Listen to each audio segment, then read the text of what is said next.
Good afternoon, ladies and gentlemen. Fellow Kenyans, the last 2 weeks have been a difficult time for us as a country, where Kenyans have regrettably lost lives, many have been injured, property destroyed, and our institutions, especially constitutional institutions, attacked. Once again, I extend my deepest condolences to those who unfortunately lost their lives. One life, as we all know, lost is a life too many. To the mothers, fathers, siblings, relatives, and friends of those who lost their lives, my deepest sympathies and condolences to you all. Equally, to the many others who are injured and recuperating, I wish them quick recovery. The government of Kenya will support all those who've lost their lives and those who've been injured. Despite all this, as a nation, we are finally discussing issues. We are not discussing tribes, personalities, or political formations, but rather we are discussing issues that affect each and every one of us. Issues of taxation, debt, budget, corruption, the cost of living, unemployment, and opportunities for all Kenyans, especially our young people. If you go back on my Twitter account, I made a commitment to the country in 2019, 2020, that the conversation in Kenya is going to change. It is not going to be about personalities. It is not going to be about positions. It is not going to be about tribes. It is going to be about issues. Today, that situation is true, that we are having a conversation about issues in our country. We must all be proud of ourselves that we have managed to elevate the debate in our country to the level of issues that affect all of us. I am very happy that we are having a conversation about jobs for our young people, about opportunities for business, about manufacturing, about taxation, about debt, and all the other things that are important to all of us. I make this statement to highlight the actions taken in response to the overwhelming public feedback in the recent days, and to fulfill my commitment to continuously and effectively listen to the people of Kenya, and to underscore my intention to always take public contributions in good faith, applying them to enrich policy making, governance, and government programs. Public debt is and continues to be a major point of engagement and conversation in Kenya.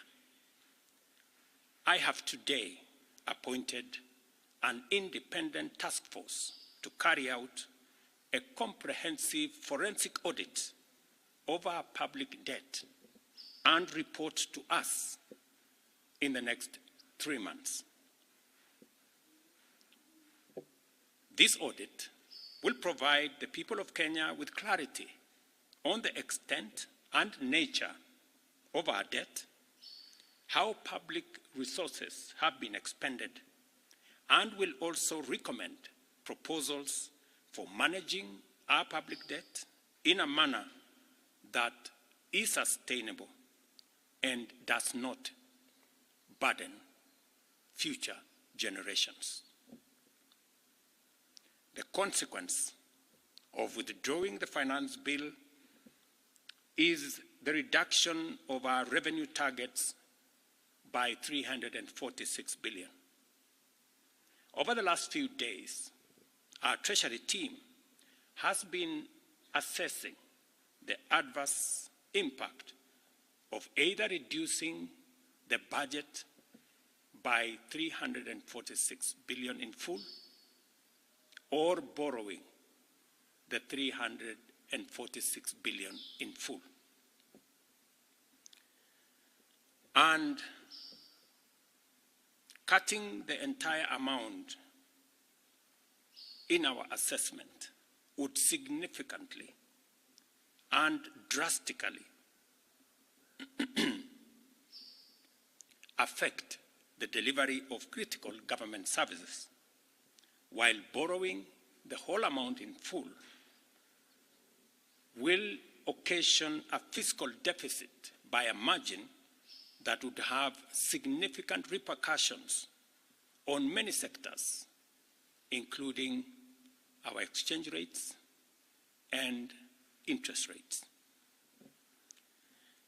We have since, after extensive consultations, struck a middle ground, and we will be proposing to the National Assembly a budget cut of not the entire 346, but a budget cut of 177 billion, and borrowing the difference.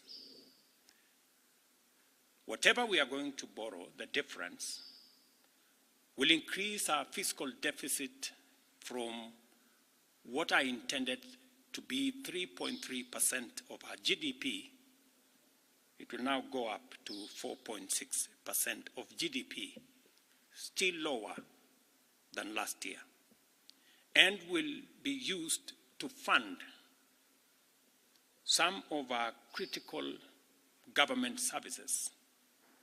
We will use the money that we will borrow to protect funding for some of the critical areas that the people of Kenya have asked me to protect.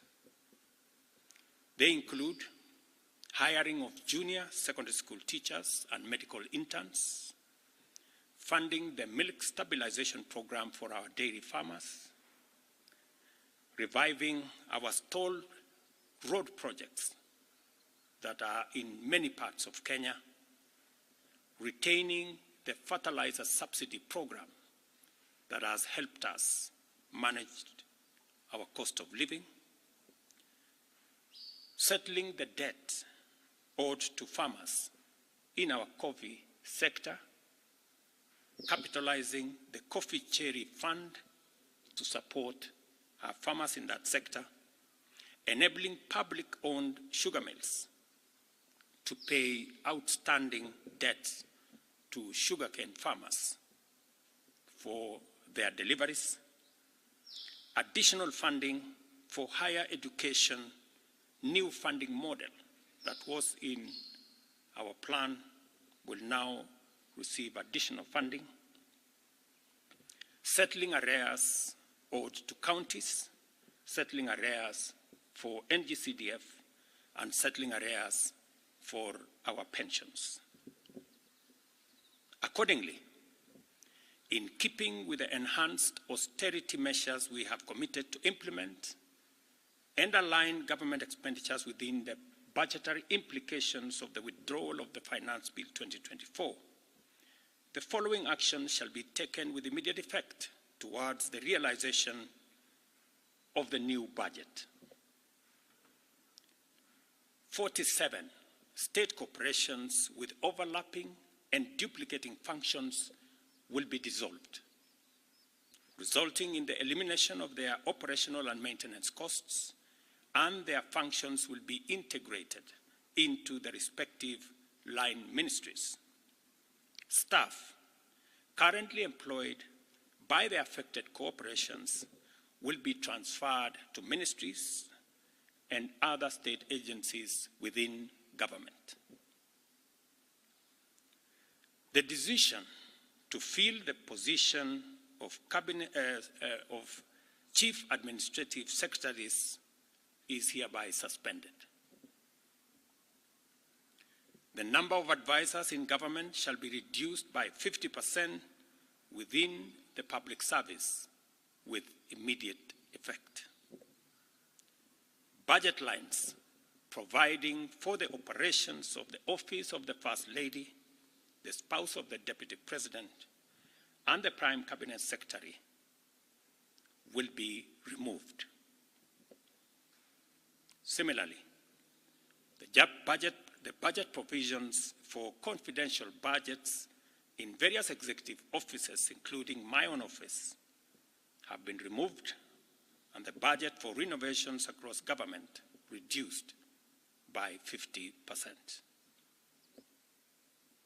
Henceforth, public servants who attain the retirement age of 60 shall be required to immediately proceed on retirement with no extensions to their tenure of service whatsoever.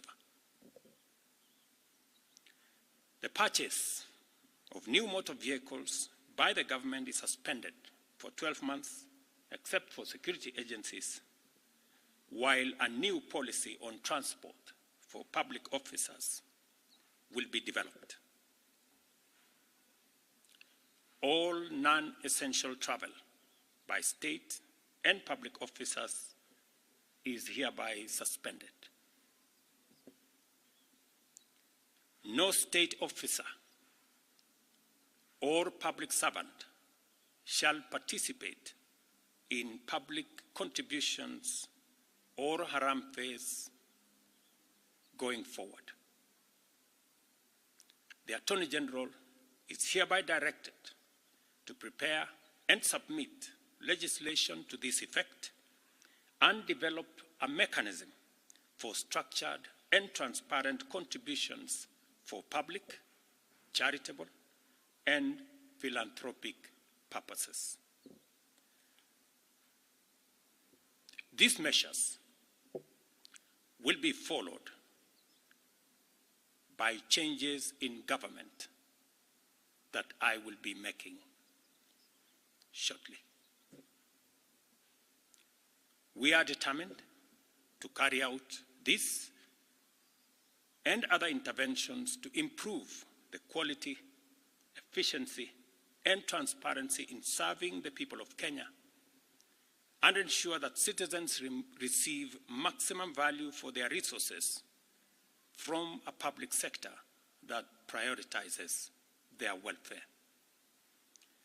I believe these changes will set out our country on a trajectory towards economic transformation, enabling us to achieve the strategic objectives of the bottom-up economic transformation agenda and deliver our commitment to radically enhance opportunities for all Kenyans and transform our country. Thank you very much. God bless you, and God bless our great country, Kenya.